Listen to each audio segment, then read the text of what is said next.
es bacteriología. Bueno, actualmente sabemos que los antibióticos tienen un mal uso, se usan indiscriminadamente para diferentes enfermedades, quizás casi automedicado usualmente, ¿no? Tienes algún síntoma clínico y ya, ¿no? Antibiótico, ¿no? Es lo que usualmente hacemos y pues sabemos que eso no necesariamente un signo clínico es causado por una bacteria, ¿verdad? Sino puede ser causado por otros microorganismos también, como los virus, los parásitos, ¿no? Entre otros microorganismos, ¿ya? Entonces, el uso de los antibióticos indiscriminado en la actualidad está llevando, ¿verdad?, al famoso tema del RAM. ¿Han escuchado sobre el RAM? La resistencia de antimicrobianos, ¿no? Eso básicamente por el mal uso que hacemos de estos productos, ¿no? Si bien es cierto, hace unos años, al principio del siglo XX, ¿verdad?, el antibiótico ha sido la solución para muchas enfermedades, sobre todo en época de guerra, pero al desconocimiento del uso de ha provocado en la actualidad el famoso RAM, ¿no? Y en la actualidad tenemos bacterias tan resistentes que todavía no hay solución para estas bacterias, ¿no? El día de hoy vamos a conocer entonces un poco la definición de qué es un antibacteriano, qué es un antimicrobiano, porque a veces los denominamos de la misma forma, ¿verdad? Vamos a conocer un poco la historia básica de los antibióticos, cómo así se descubrieron estos antibióticos, la clasificación de los antibióticos también, sus distintas formas de cómo se clasifican a estos fármacos, mecanismos de acción también de los puntos diana donde actúan estos fármacos. Ya solo vamos a hacer como un mero conocimiento, vamos a abordar un mero conocimiento básico de un antibacteriano, porque ustedes llevan un curso de farmacología, ¿no? Y en el curso de farmacología seguramente van a ahondar aún más sobre muchos temas que aborda un fármaco como tal, ¿no? Mecanismos de resistencia también, cómo es que las bacterias han adquirido estos mecanismos de resistencia. De hecho, tienen varias formas de que ellos hayan provocado esta resistencia, y vamos a mencionar algunas soluciones, ¿no? También. Entonces, ¿qué es un antimicrobiano? ¿No? El antimicrobiano es un agente capaz de inhibir el crecimiento de cualquier microorganismo, ¿no? Puede ser tanto como inhibir ese crecimiento, o sea, yo lo expongo y ya no crece, o directamente también eliminarlo, ¿no? De una forma que se mueran, ¿verdad? Matarlos, ¿ya? Los antimicrobianos pueden ser de diferentes formas. Tenemos antimicrobianos de tipo químico, como los antibióticos, estos fármacos, ¿verdad? Los antisépticos que usamos usualmente para la desinfección, para la esterilización, también son productos químicos antimicrobianos, como las lejías, el alcohol, el cloro, ¿verdad? Tenemos varios formaldehídos que también son muy usados en desinfección. No, ahorita vamos a ver la definición. Ahorita estamos definiendo solo un antimicrobiano, ¿ya? Ahorita vamos a saber la definición precisa. El antimicrobiano aborda todo el microbiano, todo lo que son microbios. Ese es un tipo de antimicrobiano. Ahorita vamos a ver la definición.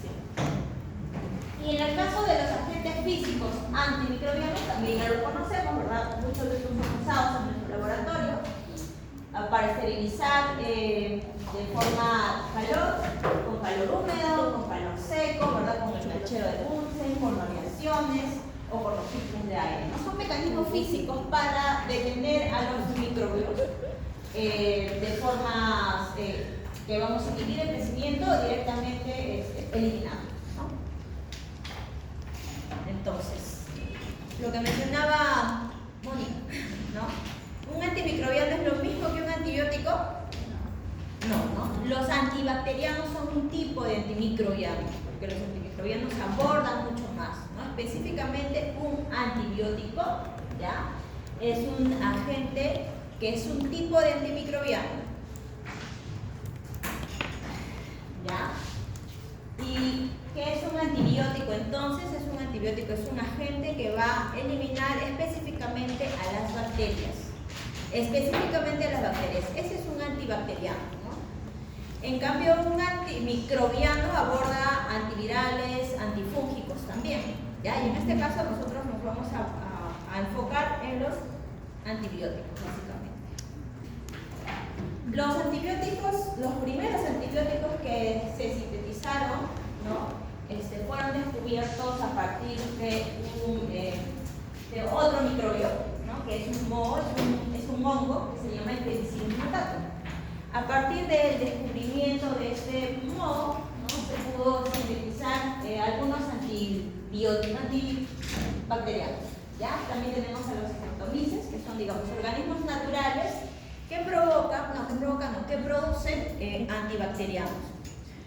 Como así, teniendo una interacción biológica que se denomina la antibiosis, ¿no? Que es una relación que tienen los microorganismos para definir que si yo vivo, tú no. Entonces, para eso yo tengo que sintetizar algo de tal manera que provoque que tú o no crezcas, no me invadas o directamente te puedas morir, ¿no? Algunos ejemplos tenemos, por ejemplo, la penicilina, ¿no? Que es el antibiótico básico para todo. Este antibiótico de forma natural es producida por este hongo de la especie Penicillium mutatum, ¿ya? Y otro natural es el clorafenicol, que es producido por esta otra levadura, que es una Streptomyces, ¿no? Del género Streptomyces. Entonces, esa es la diferencia entre un antibiótico y un antimicrobiano. Hablando ya químicamente, ¿verdad? Un antibiótico es un tipo de quimioterapéutico, es un componente químico para la terapia de muchas infecciones, es una sustancia química sintetizada, actualmente ya sintetizada, ¿no? Son agentes sintéticos. Los antibióticos son medicamentos que van a combatir infecciones causadas específicamente por las bacterias, ¿ya? Tanto que pueden provocar infecciones a los animales, a los humanos, ¿verdad? Entre otros. Ya sea deteniendo su crecimiento, ¿ya? O su multiplicación, o ya sea matándolos directamente. ¿Quién fue el descubridor del antibiótico? Vamos a ver, al menos ¿han escuchado un poco de historia de medicina? ¿No? ¿Nunca han escuchado? Ya. El que descubrió la penicilina, que fue el primer antibiótico, fue Alexander Fleming. ¿Ya? Alexander Fleming fue un doctor inglés, ¿no? Que a manera de un descuido que él tuvo en su laboratorio, él era microbiólogo, se dedicaba a hacer cultivos bacterianos. Y pudo identificar que había un agente que le había crecido de forma, digamos, pues no era por descuido, sino que era época de guerra. Ya pongámonos en ese contexto, Primera Guerra Mundial, Segunda Guerra Mundial. En época de guerra no podía ir a su trabajo constantemente porque había mucho disturbio en esos lugares, ¿no? Entonces, Londres, Europa, ¿no? Todo la época de guerra terrible. Cuando él llega a su laboratorio, ¿no? Después de muchos meses, ya encuentra en una placa que él había cultivado sus bacterias, ¿no? Que la bacteria no había crecido, ¿no? Lo que él esperaba ver como crecimiento no había crecido. Lo que había crecido en vez de la bacteria que él había cultivado era ese hongo, el hongo Penicillium mutatum, ¿no? Entonces, en ese momento él pudo sacar sus conclusiones de que a lo mejor era el hongo que sintetizaba cierta sustancia que habría provocado la inhibición del crecimiento de esta bacteria. Y no se equivocó, ¿verdad? Estaba él en lo correcto. Pero no sabía qué era, ¿no? Todavía no lo había denominado qué era. Pero previo a eso, él estaba también en la búsqueda de encontrar algunos agentes antibacterianos. Y también eso fue como a manera de experiencia, ¿no? Cuenta la historia de que él estaba haciendo un cultivo previo al descubrimiento de la penicilina, ¿verdad? Y le había caído una secreción nasal a su cultivo, ¿no? Sin darse cuenta.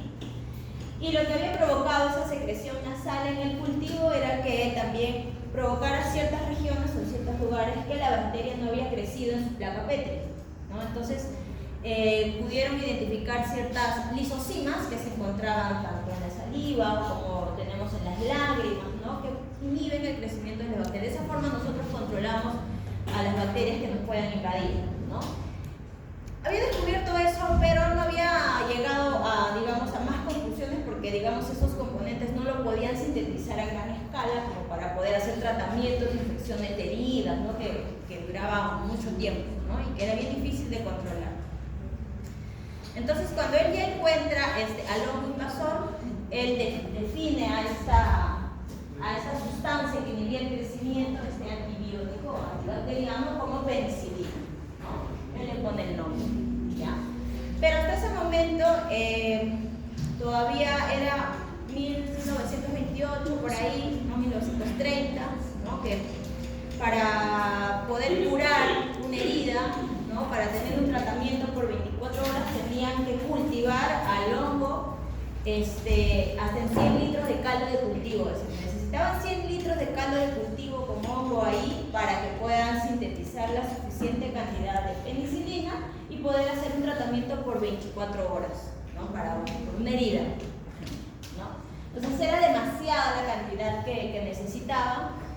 Y bueno, en la búsqueda de esto, tanto investigadores estadounidenses como ingleses empezaron la búsqueda de purificar de forma sintética a esta penicilina. Y lo lograron, ¿ya? Lo lograron. Fueron Howard Flower, Ernest Chain y el mismo Alexander Fleming, que pudieron aislar la penicilina de forma sintética, ya, para luego producirlos a gran escala, ¿no? Y gracias a este descubrimiento que hicieron, pues ganaron un premio Nobel a la medicina en 1945. Los tres, ¿no? Fue como que Alexander Fleming dio la idea y ya todo el mundo comenzó a trabajar al respecto, ¿no? Y años posteriores, pues fue la época de oro de la penicilina, ¿no? Se decía que era la cura para todo y en verdad curaba todo en un inicio, ¿no? Pero luego se dieron cuenta de que ya no, ya como que dejaba de tener efectos de los que habían visto en un inicio.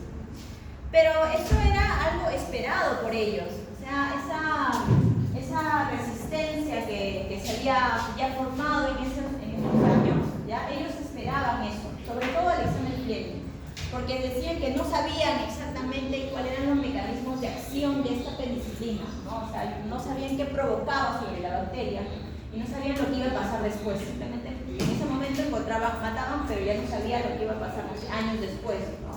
Porque un estudio de un fármaco lleva muchos años, ¿no? Desde el inicio, de todos los efectos buenos que voy a tener y luego se hacen los estudios secundarios, pero eso lleva años quizás para poder entender una farmacocinética exacta de un agente químico. Pero ellos no. Pero como en la época de guerra todos necesitábamos pues rápido, ¿no? Tener soluciones rápidas. Pero aún así él hizo una premonición en su discurso del premio Nobel. Ya él dijo, ¿no? Existe el peligro de que un hombre ignorante pueda fácilmente aplicarse una dosis ineficiente o insuficiente de antibióticos y al exponer a los microbios a una cantidad no letal de medicamentos, las haga resistentes. Fue la profecía de Alexander, ¿no? Del mismo descubridor de los antibióticos. Bueno, de un antibiótico, que de ahí ya se descubrieron todos. Y bueno, en la actualidad ya sabemos que tenemos un grave problema con la resistencia, ¿no? De los antibióticos. Años después, miren, cada año han ido apareciendo nuevos grupos de antibióticos, entre sintéticos, entre naturales, ¿verdad? Cada vez más fuertes, cada vez teniendo diferentes formas de actuar, ¿no? Estas son épocas de guerra, por ejemplo, en las cuales se vendía de forma indiscriminada la penicilina, ¿no? Para curar todo.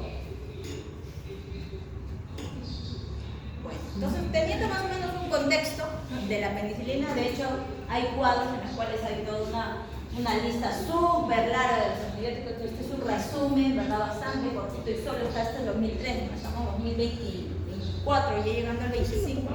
De hecho, que deben haber más antibióticos, muchos más, ¿ya? Ya, ahora sí. Los antibióticos van a actuar directamente sobre las infecciones bacterianas. ¿Cómo se define una infección bacteriana? ¿Cómo lo definen ustedes?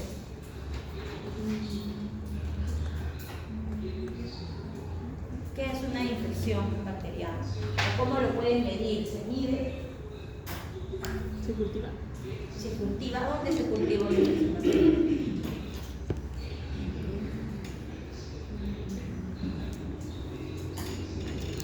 Hay muchas formas de definir una infección bacteriana, hasta de medirla quizás, ¿no? Por ejemplo, una de las formas a nivel, digamos, poblacional o epidemiológico, dicen que las infecciones bacterianas son infecciones o son enfermedades que pueden causar una alta tasa de morbimortalidad. ¿Qué es eso? ¿Han escuchado qué es morbilidad, qué es mortalidad? ¿Nunca? Mortalidad es muerte.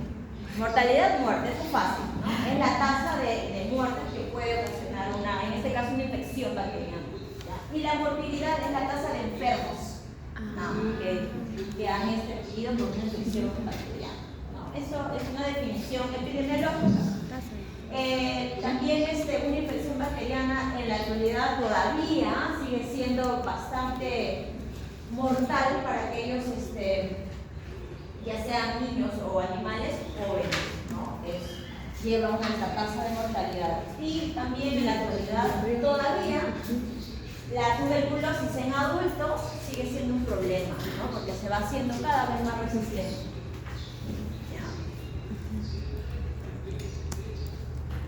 Entonces estos antibacterianos son el principal descubrimiento del siglo XX, ¿no?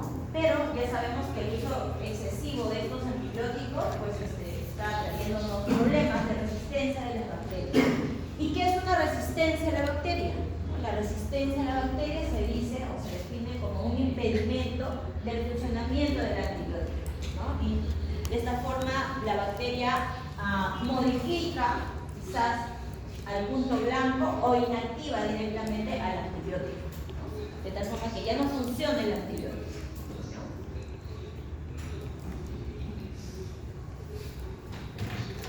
Bueno, los antimicrobianos en general, ya sean antibacterianos, antimicóticos, antivirales, ¿verdad? En general, ya necesitan ciertas condiciones para que puedan funcionar bien. Por ejemplo, se define una condición que necesita que sea un fármaco que sea específico, que tenga una buena especificidad.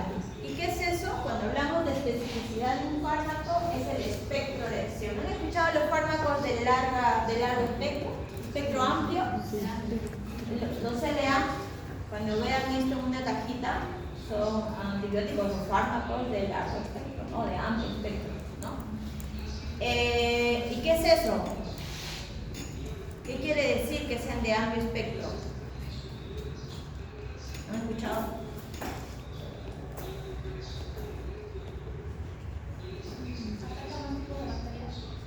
Abordar, ¿verdad?, una gran variedad de especies, en este caso de bacterias, ¿no? Eso significa amplio espectro, ¿ya? Cuando estamos hablando de especificidad, estamos hablando del punto de acción, ¿no? Un antibiótico puede actuar en lugares determinados de la bacteria, como por ejemplo los ribosomas, puede actuar a nivel de la membrana, a nivel de la pared, a nivel del ADN también, ¿no? Puede actuar en diferentes puntos, ¿no? Y siempre va a actuar en ese punto blanco. Esa es su especificidad. Y además también se define la especificidad cuando hablamos del espectro, estamos hablando, ¿verdad?, como un grupo específico de bacterias que puede abordar o matar, ¿no? Pueden ser las de amplio espectro, incluyen, no sé, gram positivas, gram negativas, abordando un gran número o el mayor número de bacterias que pueden afectar. ¿Qué más? Otra condición, hablamos de la potencia biológica, ¿no? De la fuerza que puede tener ese antibiótico. Y cuando hablamos de potencia biológica, estamos hablando, digamos, de la dosis, ¿no? En microbiología, la dosis se denomina la concentración mínima inhibitoria. ¿Qué es esto? Es una concentración del antibiótico que va a inhibir el crecimiento de la bacteria, ¿ya? Así se define en microbiología, digamos, la dosis que conocemos nosotros en farmacología, ¿no? Y es la cantidad mínima de antibiótico que me va a permitir o me va a detener el crecimiento de los bacterias. ¿Ya? ¿Qué más? También tenemos la toxicidad selectiva, ¿no? Esta es otra condición de un fármaco, en este caso con un antibiótico, en las cuales se define de que este fármaco tiene que ser selectivo para la bacteria, más no para el huésped, ¿no? ¿Pasa eso? ¿Sí? A veces sí, a veces no, ¿no? Hay fármacos que son muy potentes y te pueden afectar a ti también, ¿no? Entonces, pero lo ideal, digamos, hablando de lo ideal es que el fármaco vaya solo a la bacteria, ¿no? Directamente a la bacteria y que no cause, o en la medida de lo posible, una menor toxicidad para el huésped, ¿no? Y eso también va a depender del tiempo del uso, de la cantidad que voy a usar, ¿no? Si le voy a poner a lo mejor más potencia, quizá, eso va a depender de eso. Ahora, los antibióticos también, un buen antibiótico, para seleccionar un antibiótico yo debo tener ciertas consideraciones, como por ejemplo, el buscar que un antibiótico, hablábamos de la toxicidad selectiva, ¿no? El buscar que un antibiótico tenga menores efectos secundarios sobre mi huésped, ¿no? Muchos antibióticos causan náuseas, causan resequedad de la boca. ¿Qué más pueden causar?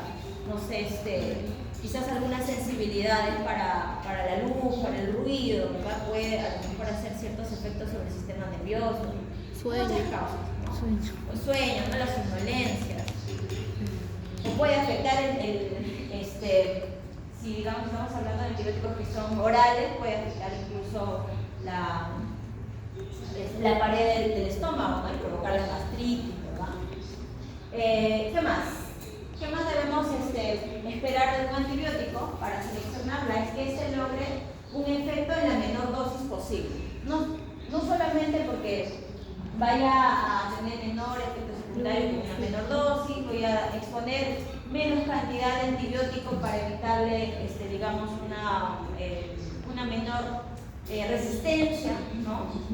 También el costo-beneficio, ¿no? Busca siempre, o un propietario, o los productores generalmente buscan un costo-beneficio. Entonces, cuanto menor dosis use, pues voy a borrar más también, ¿no? Más fármaco. Que abarca el espectro de ese microorganismo objetivo que yo estoy buscando, ¿no? No es que le voy a poner un antibiótico cualquiera y no sé si a lo mejor la bacteria que le está afectando necesariamente pueda funcionar como antibiótico, ¿ya? Entonces, en la medida de lo posible, buscar fármacos que vayan a afectar directamente al microorganismo objetivo, ¿no? Al que le está provocando la infección bacteriana de ese momento.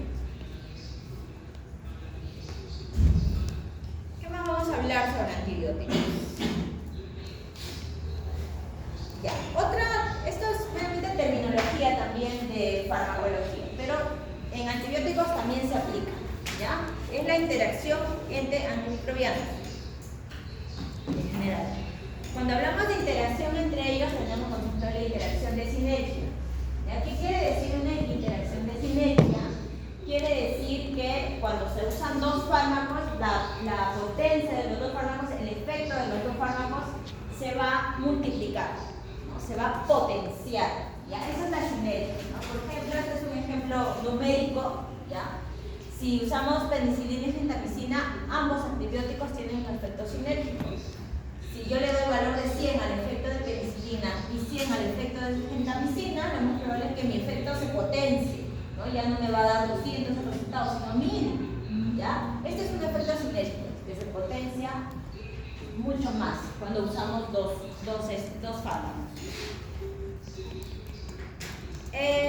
Otra interacción es la interacción aditiva, ¿no? En este caso, la interacción aditiva es sumativa nada más, ¿no? Por ejemplo, el ejemplo del metronidazol con gentamicina, digamos, si yo le pongo el valor de 100 a metronidazol y de gentamicina en 50, solamente voy a tener como resultado la suma de los dos, de 150, no se potencia como la sinergia, ¿ya?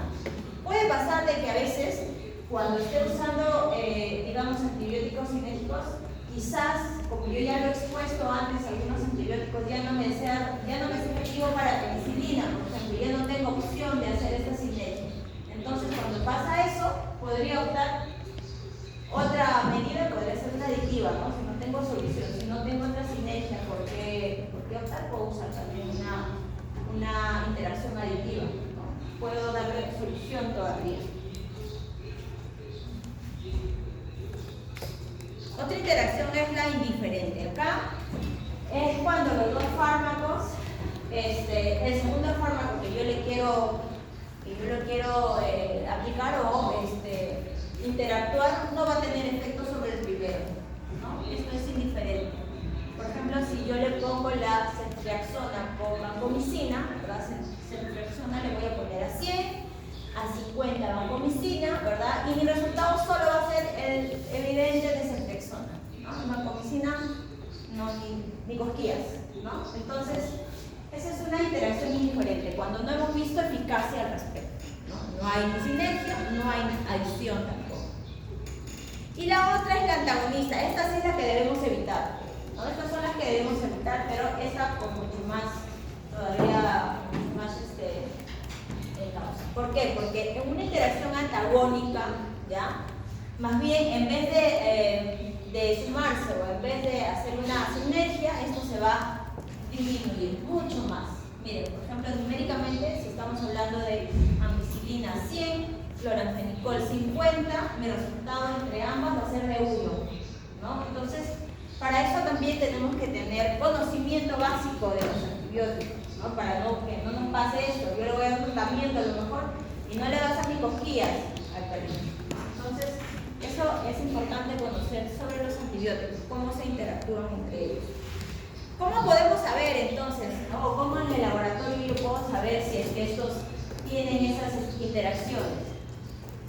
En el laboratorio, estas interacciones se hacen, bueno, en microbiología, hola, buenos días.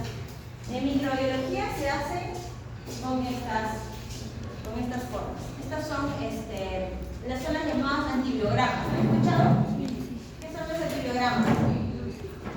¿Qué son? ¿Quién ha escuchado? Pero no saben qué son. Es una de las formas para saber si mi bacteria es sensible o no a un antibiótico, si es sensible o si es resistente. Por ejemplo, en una placa, ya, yo voy a cultivar. Eso también vamos a hacer en el laboratorio, ¿no? La próxima semana ya lo hacemos. En una placa yo hago un cultivo homogéneo de mi bacteria y yo lo que voy a hacer luego es ponerle discos. Estos discos son discos de papel que están impregnados con el antibiótico, ¿ya? Digamos, en una interacción de sinergia, lo que va a pasar, no sé si se ve bien. Miren, este es el disco y toda esta zona transparente es el halo de inhibición, ¿no? La zona en la cual el antibiótico ha funcionado y ha detenido el crecimiento de las bacterias, ¿ya? Acá igual, ¿no? Y miren lo que ve en el medio, hay un espacio también. Se ha provocado un espacio, ¿eh? Ya, esta zona del medio es la interacción de los dos antibióticos, ¿no? Y acá estamos viendo que también se ha detenido el crecimiento. Y de esta forma, midiendo los halos, obviamente yo voy a poder saber cuál es su porcentaje de sinergia, si son o no altamente sinérgicos. A veces pasa de que los dos halos se hacen gigantescos y ya no los puedo medir, ¿no? Porque ya todo se hizo una sinergia impresionante. Entonces, si pasa eso, obviamente esos antibióticos son sensibles para esa bacteria y las puedo usar. En el caso de una resistencia, pasa de que yo pongo el antibiótico, ¿verdad? Y acá la bacteria ha crecido más casi encima del disco de antibiótico ha crecido, ¿no? Entonces, esto es un caso de resistencia, en los cuales el antibiótico no ha podido crecer. ¿Y ahí cómo se podría diferenciar entre la sinergia y Se hace básicamente por las mediciones del halo de inhibición, ¿no? Tú puedes medir la distancia quizás de esto. Generalmente se hace la medición con esto, pero hay ciertas medidas, ¿no? de la zona de inhibición de crecimiento para saber si es sinérgico o si es suctor. Pero básicamente así, ¿no? Sí se nota. Son sinergias entre tres antibióticos. Acá, por ejemplo, no ha habido nada. O un poquito,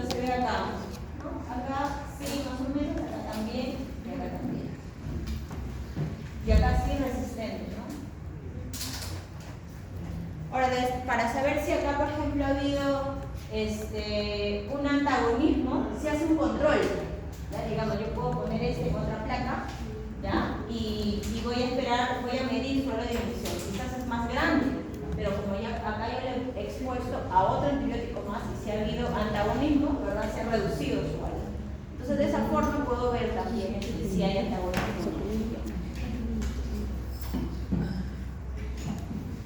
¿Se entendió, chicos? ¿Sí? Profesora, ¿cómo se ve el valor de cada uno? Se mide con la regla de milimetrada, con eso se mide. ¿Y hay rangos? Sí, hay rangos. Para cada antibiótico hay un rango. Y eso ya está obviamente estudiado, ¿no? Hay una lista, ustedes pueden buscar en la web cuáles son los rangos de alodinhibición para cada antibiótico. Lo vamos a hacer en el laboratorio, lo vamos a hacer. Les voy a dar, ¿ustedes han revisado su guía? Ya, en la guía hay una tabla ya pequeñita de algunos antibióticos y sus rangos. Cuánto es inhibición, cuánto es resistencia, cuánto es intermedio y cuánto es sensible, ¿no? Son mediciones en milímetros de todo el diámetro del lago de esos discos. Profesora, y en el ejemplo del anterior PPT, en vancomicina, que es el 50, ¿ese es el rango? No, acá yo le estoy poniendo solo una representación numérica para entender la interacción entre ellos. No quiere decir que ese sea el rango, por si acaso. Este no es el rango. ¿Ya? Es solamente, digamos, estamos en una representación en base a 100 para entender cuál es la dimensión de cada interacción. ¿Ya? Por eso ahí no tiene ni porcentaje ni nada, es así solo numérico.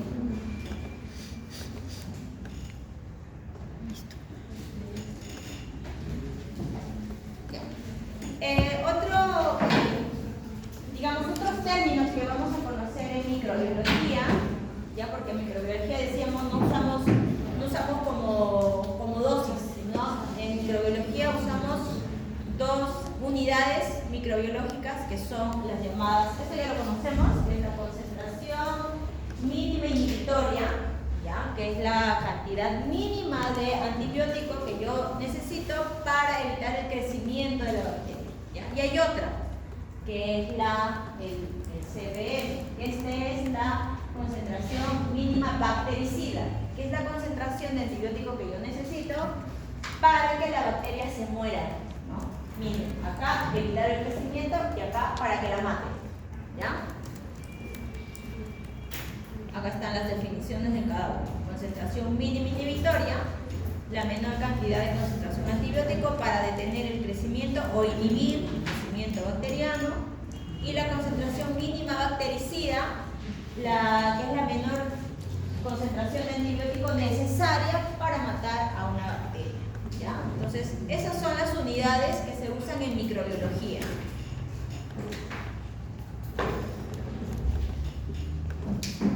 Ok, entonces ya tenemos algunos conceptos básicos, ¿no? Sobre antibióticos. Esta clase creo que es cortita, ojalá. En cuanto a la clasificación de antibióticos, existen diferentes formas de clasificarlas, ¿no? Tenemos, por ejemplo, según su origen. Según su origen, pueden ser biológicos, pueden ser semisintéticos o sintéticos, ¿no? Tenemos también otro tipo de clasificarlas según su actividad sobre el microorganismo, es decir, si son bacteriostáticos o si son bactericidas. Ahorita los vamos a ver cómo funciona cada uno, cómo es la actividad de cada uno de estos. Según su espectro de acción, también ya sabemos que es un espectro, ¿verdad? Entonces hay antibióticos que son de espectro pequeño o estrecho o de espectro amplio, los que abordan una mayor cantidad de microorganismos.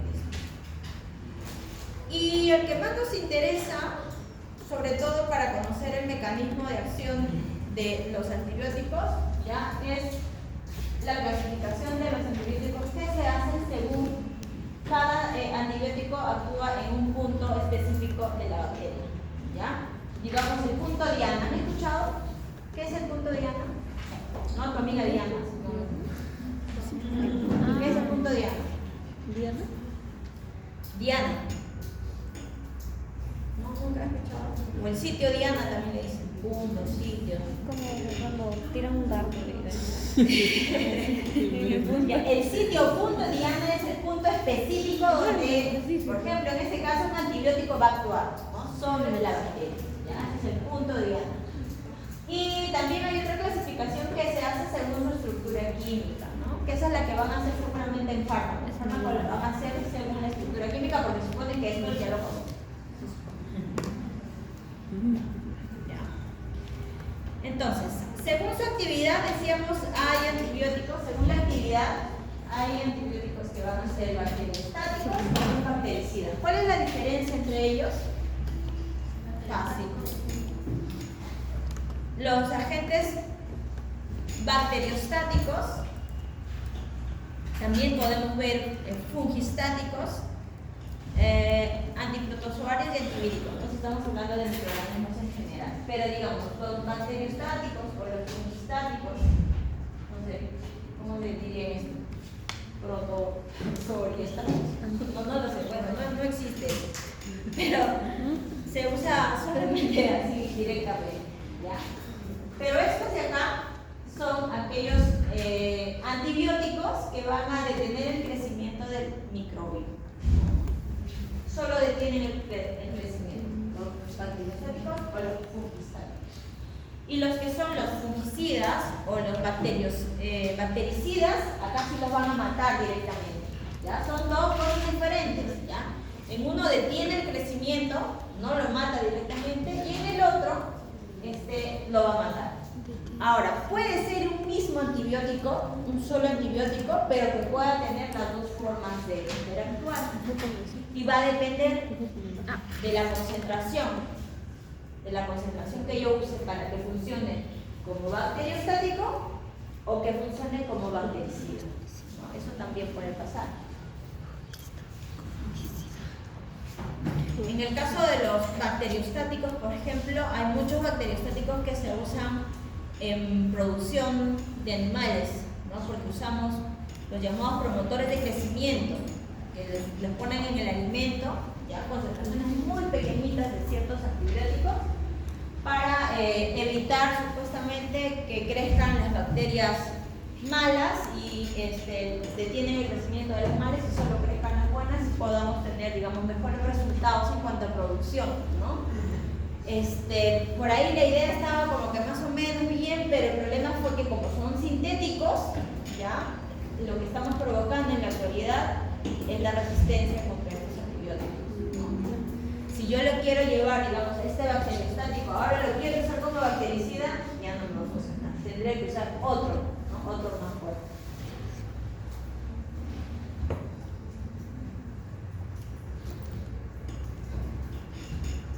Entonces, ya sabemos, ¿no? Que es un bactericida, es aquella que provoca la muerte, ¿no? Provoca la lisis o la muerte de la bacteria. Esta se va a medir con la concentración mínima bactericida, ¿no? Y estas van a ser de espectro reducido generalmente, ¿no? Siempre va casi enfocado a un solo microorganismo. Y los antibióticos bacteriostáticos, decíamos, son los que inhiben el desarrollo de la bacteria, no las destruyen directamente, y estas se miden, se pueden medir con ambas concentraciones, con la concentración mínima inhibitoria, ya para detener el crecimiento, o también con la concentración mínima bactericida. Y generalmente los bacteriostáticos sí son enfocados al amplio espectro. Peor todavía, porque usan más bacteriostáticos que luego se van haciendo resistentes.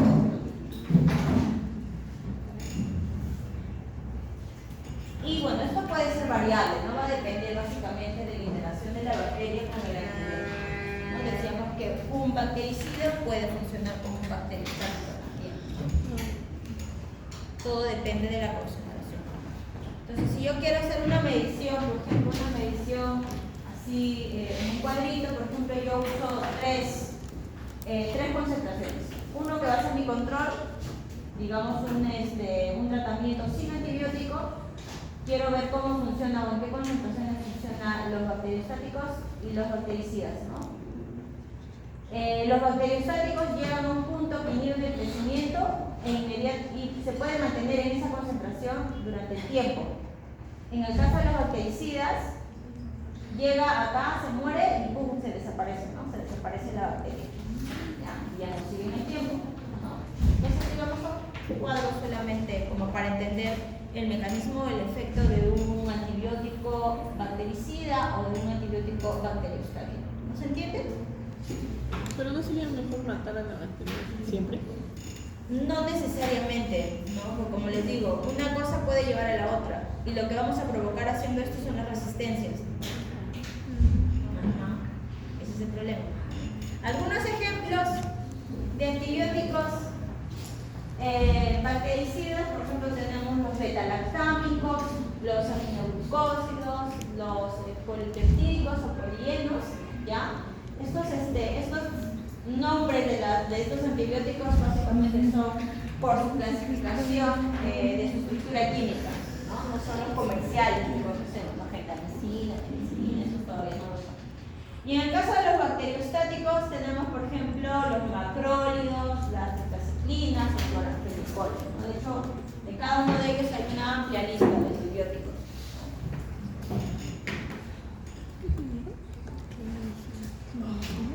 Ahora, según su clasificación, según su estructura química, ya habíamos mencionado que son bajo estos nombres, ¿no? Tenemos, por ejemplo, dentro de los beta-lactámicos, que se van a caracterizar toda la lista de beta-lactámicos, es una pequeña lista, se caracterizan porque todos van a tener el anillo beta-lactámico, ¿no? En diferentes formas. Esas son sus estructuras químicas de cada uno de ellos, ¿verdad? Acá tenemos a los macrólidos, que es este de acá, es mucho más complejo. En los macrólidos, entonces vamos a encontrar una lista de macrólidos, ¿no? Que todos van a tener la composición básica de este macrólido que ven acá.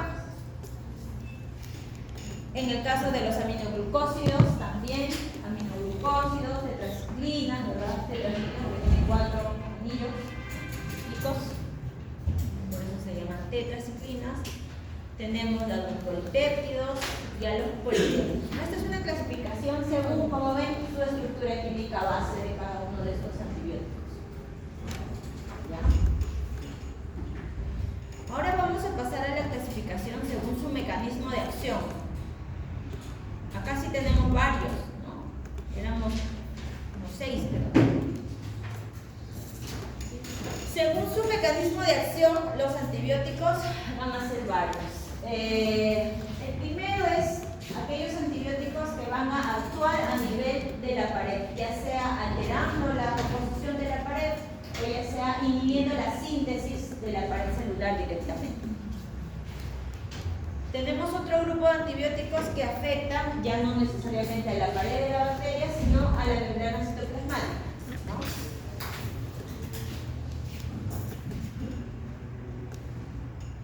Otro grupo de antibióticos que inhiben la síntesis proteica. Si inhiben la síntesis proteica, obviamente es porque actúan a nivel del ribosoma de la bacteria. Tenemos otros que van a ser los que inhiben la síntesis de ácidos nucleicos, ¿no? A nivel del ADN, del nucleoide. Y tenemos algunos antibióticos que inhiben las vías metabólicas de las bacterias. Esos son los cinco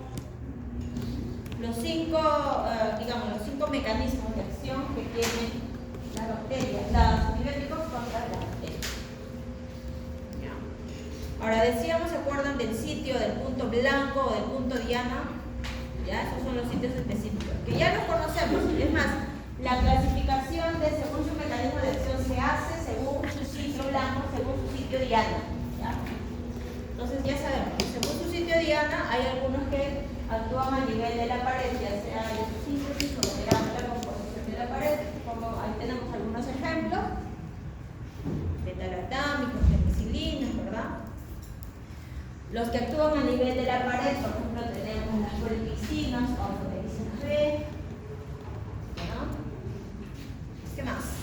Los que actúan a nivel de la síntesis de las proteínas, a nivel de los ribosomas, tenemos incluso los que actúan a nivel de la subunidad 50S o los que actúan a nivel de la subunidad 30S del ribosoma. Ejemplos de antibióticos. Antibióticos que actúan a nivel del ácido nucleico. Y con estos hay que tener más cuidado todavía, ¿ya? Porque pueden afectar un ácido nucleico, un ser vivo, lo más probable es que también nos pueda causar algún efecto en nuestro ácido nucleico también y poder producir quizás ciertos cánceres, ¿no? Como efectos secundarios. Y tenemos aquellos que actúan a nivel inhibiendo ciertas rutas metabólicas, ¿no? Como las sulfamidas o las sulfatrimmetoprim. ¿Han escuchado ese antibiótico compuesto? Todos que actúan a nivel de las rutas metabólicas de los antibióticos. Algunos ejemplos.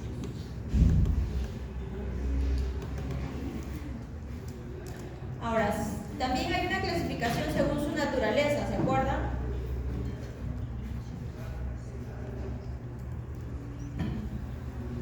Según su naturaleza, ¿cómo se clasifican los antibióticos? ¿Dónde están? Sintéticos.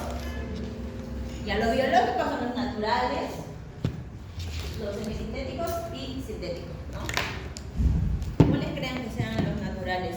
Un ejemplo.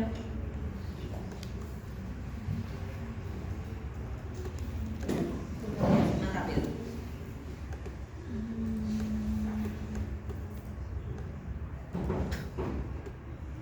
Según su naturaleza, entonces, hemos visto que hay naturales, hay sintéticos y semisintéticos, ¿no? Vamos a hablar entonces, sobre todo de algunos que van a algunos ejemplos, ¿no? Como por ejemplo, antimicrobianos sintéticos, como las sulfamidas, ya que son sintéticos. Las sulfamidas estaban ubicadas dentro de qué grupo? Acá. De las 5. ¿No? Que inhibe o alteran las rutas metabólicas, ¿no? Sobre todo del ácido fólico, ¿ya? A ese nivel actúan las sulfamidas. Pero la sulfamida es un antibiótico sintético también, ¿ya? Es un análogo del factor de crecimiento, ¿no? El factor de crecimiento básicamente es el ácido fólico. ¿Por qué? Porque esta estructura es parecida a este factor de crecimiento, por lo tanto hace que las enzimas confundan, ¿no? ¿Cuál es el factor de crecimiento real? Y de esta forma pues van a alterar el metabolismo de la bacteria. ¿Ya? Es un mecanismo de acción entonces, ¿no? Inhibiendo así ciertas rutas metabólicas como para la síntesis de vitaminas, aminoácidos, quizás bases nitrogenadas, ¿no? Y de esta forma ya se altera todo el metabolismo de la bacteria. Otro antibiótico sintético son las quinolonas. Las quinolonas actúan a nivel, ¿qué nivel actúan? ¿Qué es esto? De las nucleicos. Entonces con las quinolonas, ojo con las quinolonas, ¿no? Son muy buenas, pero actúan a un nivel bastante delicado.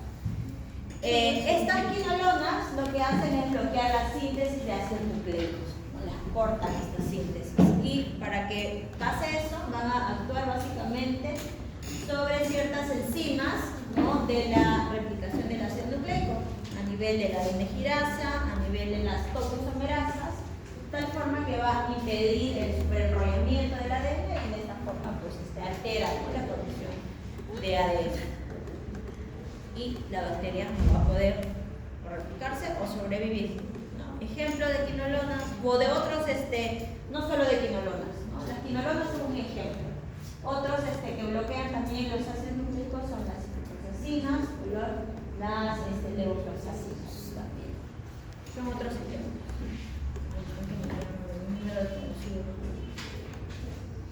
Toda la semana. Qué horrible, no acosadores. Ahora, otros, según los antibióticos naturales, ¿no? Los biológicos, ¿ya? Estos tenemos como, por ejemplo, los betalactámicos, tenemos las cefaloporinas, porque es cefaloporinas, dice ahí, cefaloporinas. También son antibióticos, pero estos son naturales, ¿ya? ¿Se acuerdan cuando hablábamos de del espacio periplásmico de un gram negativo? ¿Qué era el espacio periplásmico? Sí, dice. ¿Pero qué es? ¿Dónde está ubicado el espacio periplásmico de una bacteria gram negativa?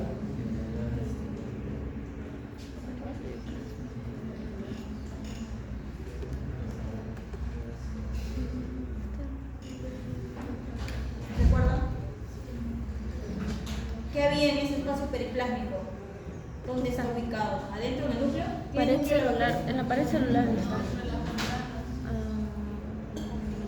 Entre las membranas, ¿verdad? Entre las dos membranas. Recuerden que una bacteria gram negativa tiene doble membrana. La membrana citoplasmática y una membrana externa. Entre ellas hay un espacio. Y en ese espacio decimos hay una capa delgadita de peptidoglicano que casi no tiene.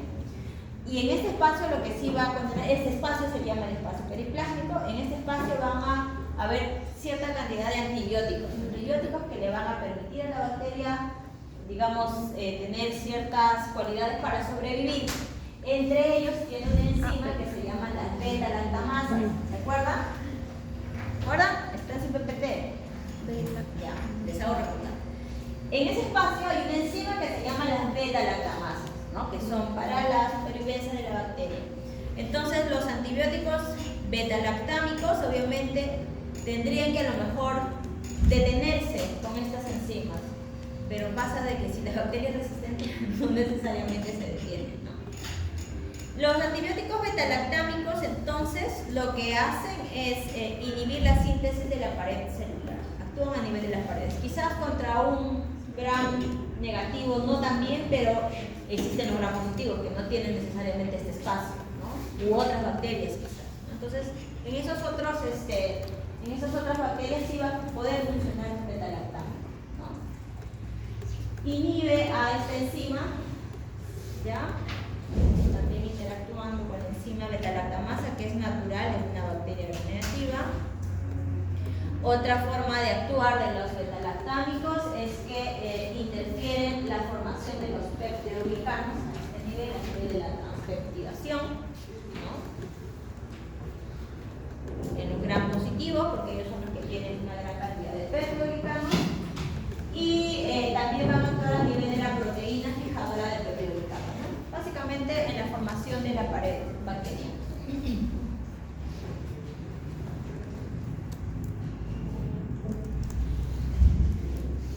Otro antibiótico considerado natural, porque se han identificado primero naturalmente y luego ya ahora sí se producen de forma sintética, pero son considerados antibióticos naturales, son los aminoglucósidos. Los aminoglucósidos van a ser inhibidores de la síntesis de proteínas, como por ejemplo streptomicinas. Las streptomicinas son parte del grupo de los aminoglucósidos, también acá listas. Y si actúan a nivel de la síntesis de la proteína, ¿qué nivel actúan de la bacteria? ¿Quién sintetiza la proteína? Los ribosomas, ¿verdad? Entonces a ese nivel van a actuar estos antibióticos, ¿no? Específicamente ellos actúan a nivel de la subunidad 30S. ¿Cómo así? Van a bloquear quizás la actividad normal del complejo de iniciación de la formación de los aminoácidos, de la síntesis proteica, y de esta forma van a provocar alteraciones, ¿no? En estas codificaciones de los aminoácidos, así provocando un aminoácido distinto y de esta forma codificando de forma errónea la proteína, ¿no? Y ya a lo mejor bacterias que no van a no sé, tener una buena pared o algo que ellos necesiten, ya no va a estar sintetizado de forma correcta. Ahora, hay otras que son naturales que también actúan a ese nivel, a nivel del ribosoma, como las tetraciclinas, ya son otro grupo de inhibidores de síntesis de proteínas, pero estas, a diferencia de las anteriores, de los aminoglucósidos, estas actúan a nivel del 30S, pero estas no van a fijar un aminoácido erróneo, como lo hacían las anteriores.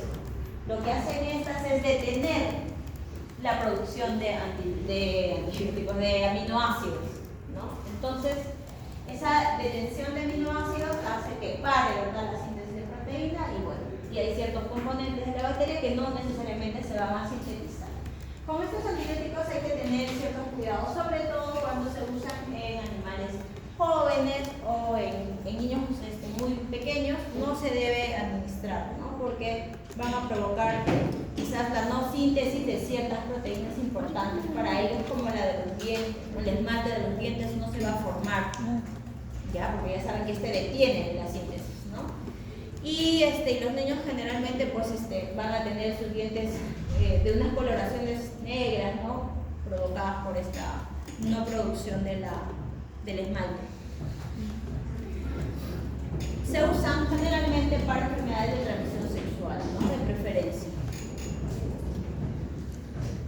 Otro natural bastante usado son los macrólidos. Los macrólidos es otro grupo de antibióticos que también inhiben la síntesis de proteínas, como las dos anteriores que hemos visto, pero estas van a actuar en la otra subunidad, en la 50S, ¿ya? De la misma forma, ¿no? Van a impedir la translocación y la transpeptidación a nivel de los, o sea, casi todos actúan a este nivel, ese grupo específico, y de esta forma alteran la inhibición de la proteína, ¿no? Generalmente estas son elegidas cuando los pacientes tienen ciertas alergias a la penicilina quizás, alergias a la gentamicina. Cuando pasa eso, se eligen los macrólidos, ¿no? como opción. Otro natural son las llamadas polimixinas. Son otro grupo de antibióticos naturales, pero estas van a inhibir o van a alterar más bien la membrana celular de la bacteria, ¿no? Sobre todo actúan a nivel de la parte más externa de la membrana de la bacteria, ¿no? Del extremo aniónico de la bacteria. A ese nivel actúan. Y de tal forma que neutraliza la toxicidad bacteriana y de esta forma van a causar la muerte, ¿no? Van a poder atravesar las dos membranas y la van a provocar toxicidad a la bacteria. Estas son las polimixinas, ¿ya? Dentro de los antimicrobianos tenemos también antivirales, una amplia lista de antivirales, pero esta es una lista chiquitita. De hecho, también antivirales vamos a ver cuando hagamos virus, cómo actúan estos antivirales sobre el virus. Tenemos antifúngicos también. Creo que hay una exposición sobre este tema en las exposiciones que se dejó para las últimas semanas. No me acuerdo, pero creo que sí. No sé si alguno de ustedes lo haya elegido, ¿no? Creo que resistencia ante antifúngicos, pero para saber la resistencia hay que saber obviamente los mecanismos, ¿no? De los antifúngicos, que también son antimicrobianos.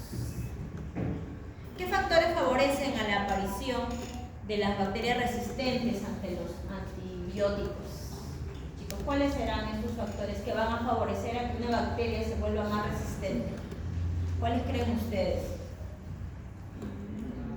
¿Qué puede provocar que una bacteria se vuelva resistente? El constante uso, ¿verdad? Un uso indiscriminado quizás, ¿verdad? E innecesario en muchas ocasiones. Decíamos, a veces se usa, ¿no? Cualquier signo clínico, antibiótico, ¿no? Y se vende sin receta médica. Se dice que los antibióticos son solo con receta médica, pero tú te vas a una farmacia que no se Farma, de acá de algún cerrito, y te la venden, ¿no? Y la consigues fácilmente, en realidad no es tan difícil. Entonces, en forma clínica, uno de los factores más importantes es la automedicación, ¿no? Entonces, eso también es bueno promover, ¿no? Nosotros que vamos a ser futuros médicos, hay que promover la no automedicación en la medida de lo posible, ¿ya? Y eso pasa, digamos, en entornos más cercanos, pasa que mi mamá se enferma de algo y ella ya me quiere dar, pues, antibióticos, ¿no? Es lo primero que nos va a dar la mamá. Entonces, también hay que explicarlo, ¿no? A las abuelitas, a las tías, no sé. Comenzando del entorno más cercano y luego ya cuando tengan pacientes quizás vayan a seguir promoviendo esto, ¿no? La no automedicación. A nivel de las agroindustrias, por ejemplo, el uso de los antibióticos, les decía, se usan como promotores de crecimiento, ¿no? Que al principio se pensaba que era la solución, pero ya en la actualidad sabemos de que esto se está convirtiendo en un problema. Y un problema que muchas veces las autoridades controlan, ¿no? Y en algunos países se han prohibido ya el uso de estos promotores de crecimiento, ¿no? Sobre todo en la Unión Europea, por ejemplo, ya no se ingresa a esos países esos antibióticos con esos fines, ¿no? de darlos a los alimentos, a los animales. Pero en nuestro país, pues este control, imagínense, ni siquiera podemos controlar el fuego en el Amazonas. Hacer esto va a ser un poco más complicado, ¿no?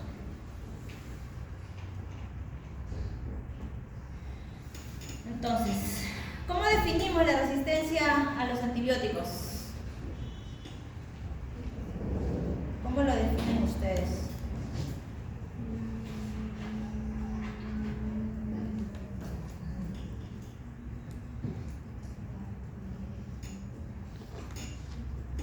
¿Cómo lo definen, chicos? Yo les pongo en el examen, definan resistencia al antibiótico. ¿Cómo lo van a definir ustedes? Que el antibiótico ya conoce el medicamento y si le haces el medicamento ya no se va a morir. ¿Ya no se va a qué? Ya no se va a morir. ¿Ya no se va a morir? Ya no le va a hacer efecto. ¿No le va a hacer pastillas? ¿Así van a definirla? Hay distintas formas, igual que cuando hablábamos de la infección bacteriana, ¿no? La infección bacteriana se puede definir desde el punto de vista epidemiológico, clínico, ¿no? Y también de la resistencia bacteriana se dice de que es primero que la capacidad natural que tiene la bacteria, natural o adquirida, ¿no? Porque también lo puede adquirir mediante la experiencia, de que permanezca refractaria o sin ningún efecto ante los antibióticos, ante los efectos de los bactericidas sobre los bacteriostáticos en general, ¿no? La refractaria es este momento en el cual la bacteria no va a sentir ningún efecto ni negativo ni positivo, se queda ahí, refractaria, ¿ya?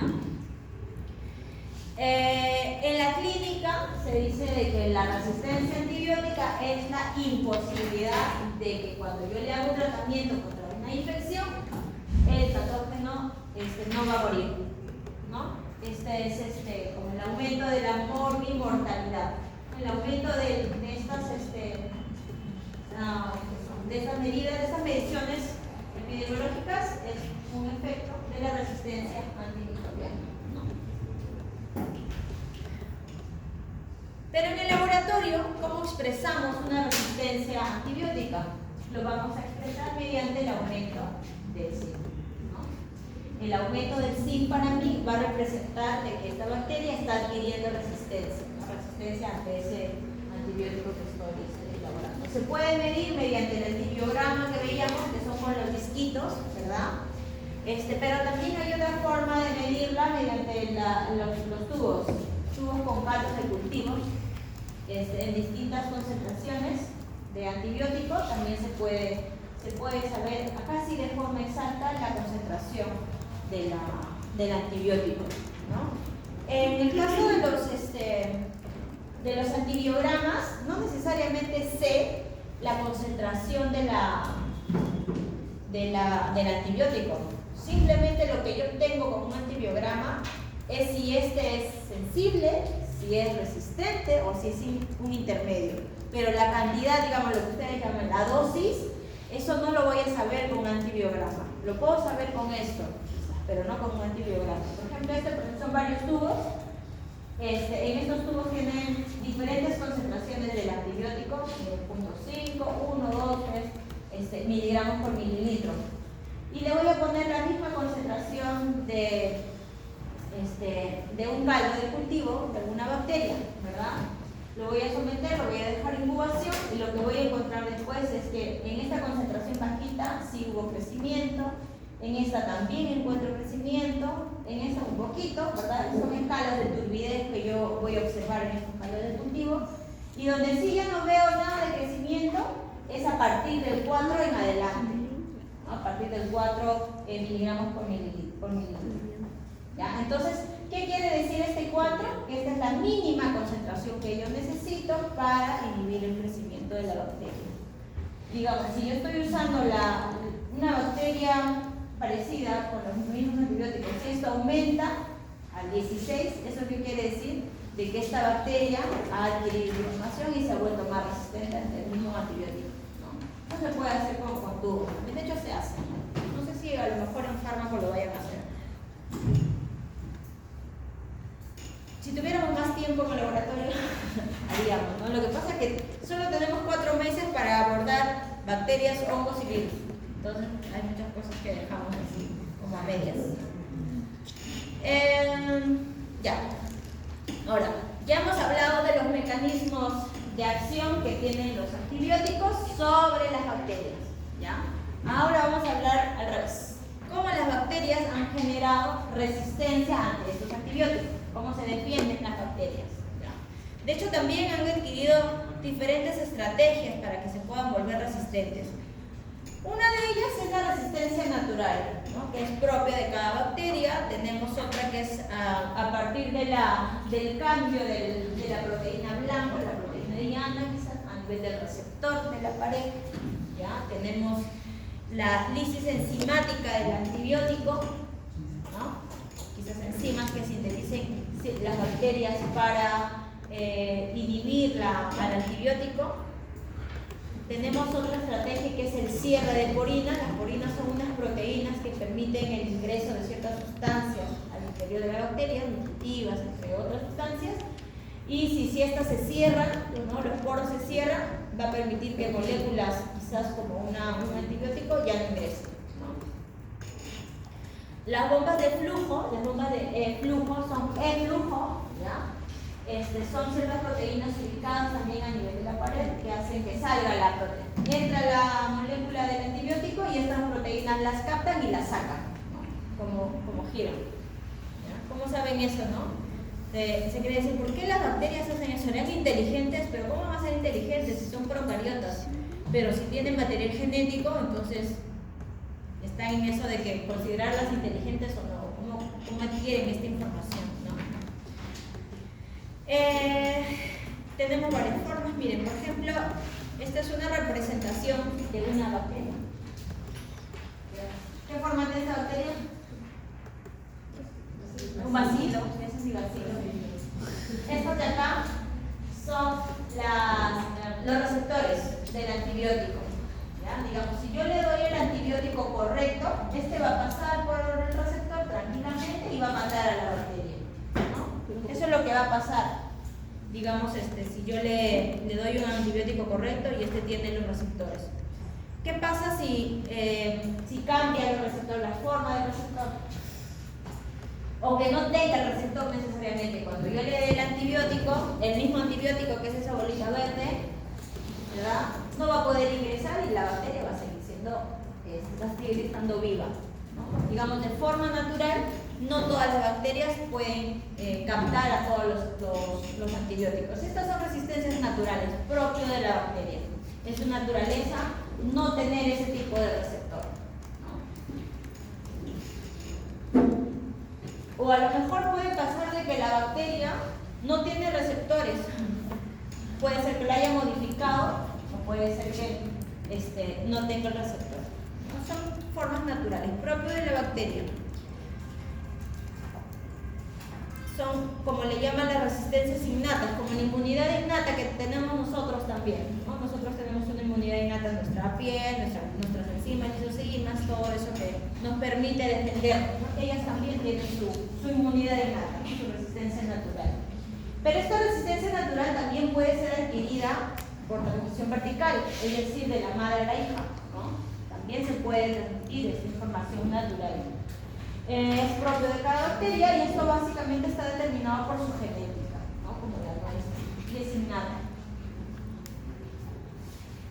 El otro mecanismo de resistencia, decíamos, es la adquirida, la que adquiere la bacteria por medio de experiencias, ¿no? Y esto lo hace por las mutaciones espontáneas que se pueden generar, ¿no? Al cambio de las proteínas receptoras, por ejemplo, al cambio de la proteína blanca, ¿no? Decíamos que a lo mejor en una experiencia previa, ¿verdad? Las madres saben que ese antibiótico la puede matar, ¿no?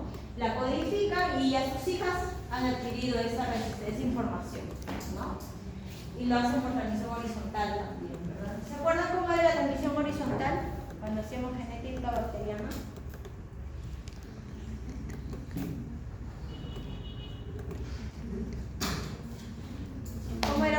transmisión horizontal? ¿En qué consiste? El examen es el viernes, chicos. Y tienen inmuno también. Difícil. Difícil. Transmiten información de uno de la otro a través de visuales. Ya es una transmisión de información genética, pero no es a través de los virus. Es a través de la membrana nada más.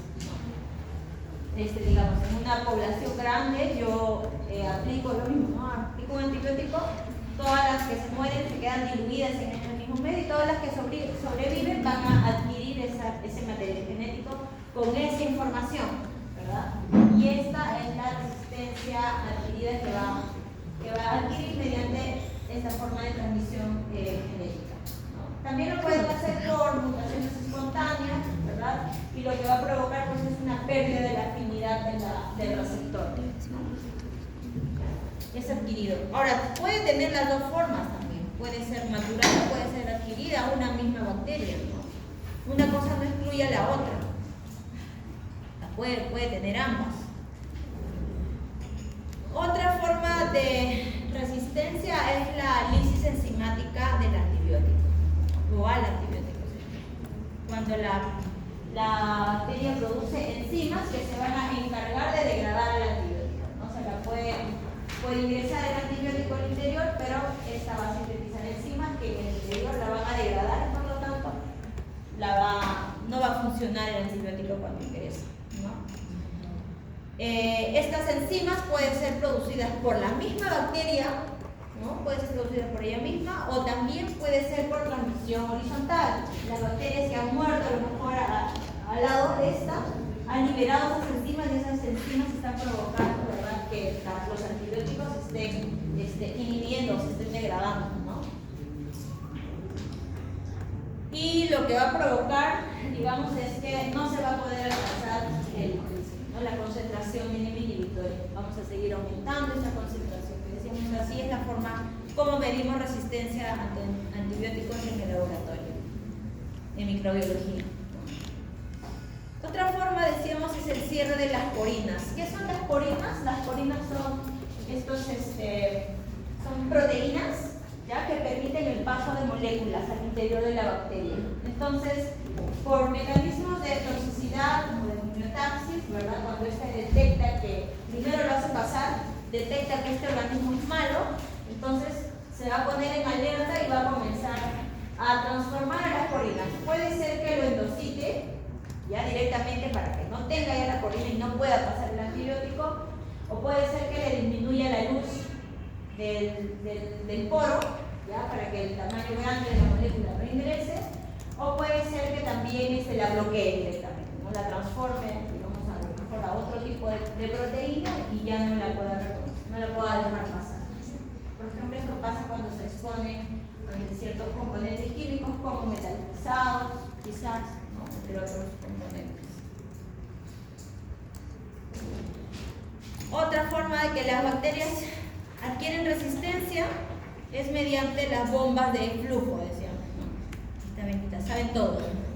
Mediante la bomba de flujo pasa el antibiótico y lo que hacen estas son unas proteínas que van a estar ubicadas a nivel de la membrana. Pasa, la capta y la retira, ¿no? Pasa, la capta y la retira. Bomba de flujo, por eso se llama, porque la retira por flujo, mediante proteínas transportadoras. Bueno, esas son las formas que tienen las bacterias para adquirir resistencia, ¿no? Decíamos que una bacteria puede tener, no independientemente de una de la otra, pueden tener ambas quizás de forma simultánea, ¿no? Ok, ¿preguntas? ¿Ninguna? ¿Se entendió cada uno de los mecanismos de resistencia? Está fácil, ¿no?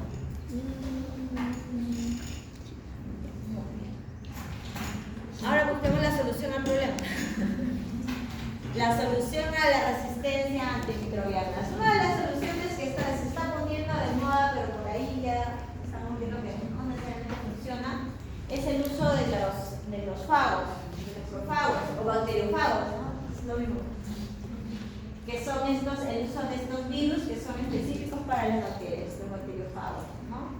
Entonces se está viendo ciertas especies de bacteriófagos que ataquen directamente a las bacterias resistentes, ¿no?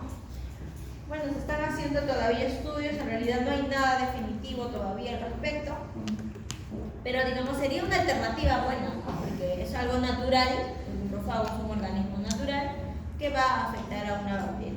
Y ya no estaríamos usando quizás tantos sintéticos, que es el problema que tenemos, ¿no? El uso de antibióticos sintéticos. Y bueno, se hacen ciertas comparaciones entre ambas terapias, ¿no? Como una fagoterapia o una antibioticoterapia. ¿Cuál es más efectiva? Todavía no hay conclusiones al respecto. Y hasta el momento, por ejemplo, el antibiótico sigue siendo el que más usamos para las infecciones más frecuentes, ¿no? Por ejemplo, hormonas, Klebsiella, son los más frecuentes. Pero para nosotros tendríamos que tener también otras soluciones, ¿verdad? La solución, les decía, evitar la automedicación, es una de las soluciones que podríamos nosotros también fomentar. No interrumpir un tratamiento antes de tiempo. No es que ya me sané y ya no lo puedo, no. Hay que terminar el tratamiento, ya sabemos por qué, quedan residuos, ¿no? Pueden sobrevivir algunas y eso ya van a tener información. Evitar el consumo de alimentos de origen animal o vegetal que contengan estos residuos de antibióticos o estos promotores de crecimiento. ¿Cómo hacemos esto? ¿Cómo evitamos? ¿Cómo sé que la carne que voy a comer dentro de 2 minutos no tiene residuos de antibióticos? Por el sabor. ¿Cómo? Que esté bien cocinado, ¿me podría asegurar de que no tenga antibióticos? No necesariamente. Está mi sopita ya concentrado. Es difícil, ¿no? ¿Cómo saber? Esto ya tendría que promoverse quizás desde el camal, ¿no? Quizás desde antes, ¿no? Porque ya cuando ya está ya a la venta, ¿cómo sabes? ¿No? Se puede medir, o sea, hay formas de medir los químicos hacen esto, ¿ya? Traen porciones de carne y hacen pues, el aislamiento de antibióticos. Pero es un proceso largo y es costoso, entonces generalmente no se hace eso de forma frecuente, ¿no? Es bastante difícil. Ya esto más bien tendría que venir quizás desde las autoridades que tengan el control de que los alimentos que van a salir a la venta estén libres de antibióticos. Como hay ciertas formas al momento de que el animal ya va a salir a la venta, se retira, ¿no? Unos meses antes el antibiótico de su dieta. Pero no necesariamente el que vende, porque el veterinario no lo puede saber si es que no tiene las medidas de la carne. Porque siempre en el camal hay un veterinario que está viendo, ¿verdad? Los canales que van a salir. Pero esos son los camales que están los seguros, pues, y los clandestinos. Si un veterinario que está al control de la carne no puede medir el antibiótico, tengo que hacer un clandestino porque ni siquiera sabe, ¿no? Entonces es un poquito complicado el tema, ¿no? Es bastante controversial. Pero bueno, hay que tener fe, que no nos va a pasar nada. Tampoco vamos a vivir siempre con miedo, ¿no? Eso tampoco está bien. Y luego, usar los antibióticos solo cuando es debidamente recetado o recomendado por un profesional. Para eso van a estudiar ustedes, ¿no? Para que receten a sus pacientes la cantidad y la dosis específica de los antibióticos. ¿Preguntas, chicos? ¿Salud? ¿Ninguna?